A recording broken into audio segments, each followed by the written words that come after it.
আউযু বিল্লাহি মিনাশ শাইতানির রাজিম। বিসমিল্লাহির রহমানির রহিম। হযরত উম্মে সালামা রাদিয়াল্লাহু আনহা থেকে বর্ণিত, রাসূলুল্লাহ সাল্লাল্লাহু আলাইহি সাল্লাম ইরশাদ করেছেন, যে ব্যক্তি রূপার পাত্রে পান করবে সে তার পেটে জাহান্নামের আগুনেই প্রবেশ করায়। বুখারী মুসলিম। মুসলিম শরীফের অন্য এক বর্ণনায় রয়েছে, যে ব্যক্তি রূপা ও সোনার পাত্রে খাবে অথবা পান করবে, তার অন্য একটি বর্ণনা রয়েছে, যে সোনা অথবা রূপার পাত্রে পান করবে সে তার পেটে জাহান্নামের আগুনই প্রবেশ করাবে।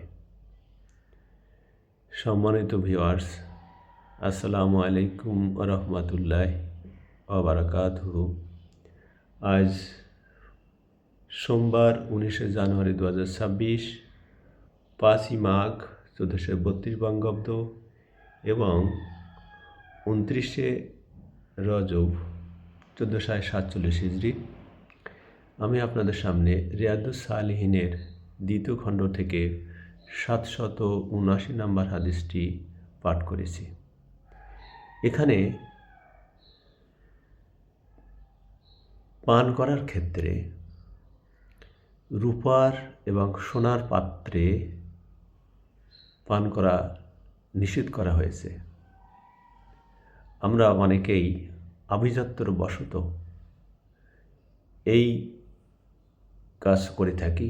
বিশেষ করে আমরা ধনিক শ্রেণীর যারা অহংকার বশত নিজেদের আভিজাত্যকে প্রকাশ করার জন্য রূপা বা সোনার পাত্রে পান করে থাকে। আল্লাহ তাআলা আমাদেরকে এই ধরনের পাত্র অর্থাৎ রূপা এবং সোনার পাত্র ব্যবহার করা থেকে যেন বিরত রাখেন। আমরা যেন এই হাদিসটি স্মরণ করে তদনুযায়ী আমল করতে পারি। আল্লাহ পাক আমাদেরকে সেই তৌফিক দান করুন, আমিন। এবং উম্মত হিসাবে যেন আমরা শেষ বিচারের দিনে পরিচয় দিতে পারি, সেই তৌফিক দান করুন, আমিন। ধন্যবাদ।